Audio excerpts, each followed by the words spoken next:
So, good morning, guys. Myself, Dhawal Patel, and today I'm going to clear your one doubt from the previous GATE examination papers.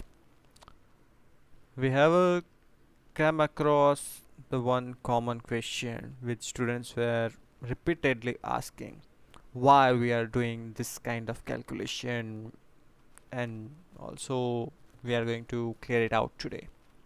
So, the question which we came across first time is regarding the finding out the total porosity in the system, which is defined in the question. So what is defined in the question is we have one empty like a cylinder, and in which we fill it with the grains that is occupies the 70% of the volume of the cylinder, and the rest 30% is the porosity.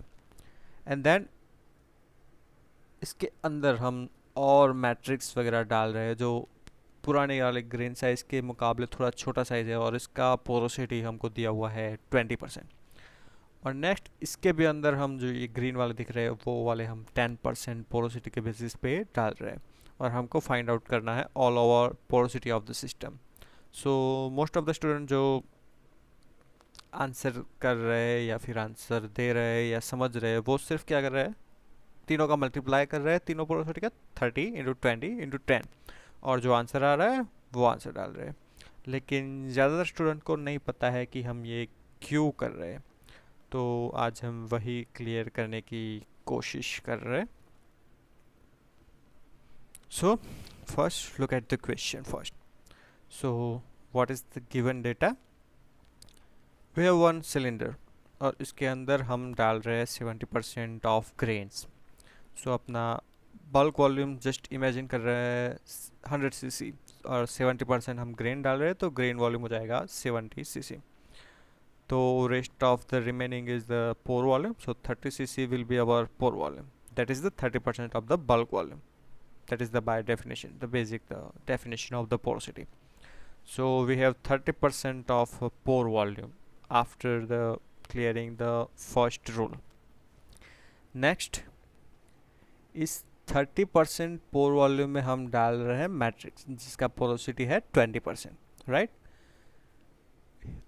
अभी हमारे पास है सिर्फ 30 cc, इसके अंदर ही हम matrix डाल सकते हैं, तो हमारा बल्क वॉल्यूम हो जाएगा 30 cc in the second case, और उसके अंदर हम डाल रहे हैं मैट्रिक्स जिसका पोरोसिटी है अराउंड 20%, साइज लेस है, पोरोसिटी थोड़ा लेस है, तो पोर वॉल्यूम हो जाएगा हमारा बल्क वॉल्यूम का 20%। तो 30 × 20%, that is 30 × 0.2, that is 6 cc। So after the completion of the rule number 2 कि हम मैट्रिक्स डाल रहे हैं बड़े वाले ग्रेन के अंदर, तो पोर वॉल्यूम हो जाएगा 6 cc। और इन द लास्ट केस ये वाला जो पोर वॉल्यूम है अपना 6 cc, इसके अंदर और एक मैट्रिक्स बहुत ही स्मॉल साइज का हम डाल रहे हैं, और उसका पोरोसिटी है 10%। So in this case our bulk volume is 6 cc, और उसके अंदर हम 10% वाला मैट्रिक्स डाल रहे हैं, 10% पोरोसिटी वाला, तो उसका पोर वॉल्यूम हो जाएगा 6, that is the bulk volume, into 10%, that is 6 × 0.1, that is 0.6 cc। So all over system में क्या हो जाएगा, अपना जो फाइनल पोर वॉल्यूम होगा जो रहेगा, क्योंकि हम मैट्रिक्स इसके ग्रेन्स इसके अंदर मैट्रिक्स और उसके अंदर भी स्मॉल मैट्रिक्स डाल रहे हैं, तो ऑल ओवर ग्रेन पोर वॉल्यूम रहेगा, वो हो जाएगा जो अपना अल्टीमेटली लास्ट केस में है, तो that is the 0.6 cc।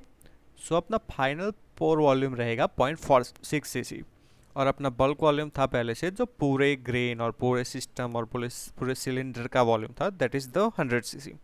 So अपना फाइनल पोरोसिटी रहेगा final pore volume upon the bulk volume total, that is the 0.6 divided by 100, और उसका हम परसेंटेज में डालेंगे तो हो जाएगा 0.06%। और ये बेसिकली सेम रहेगा जो हम करेंगे 30 × 20 × 10% के हिसाब से।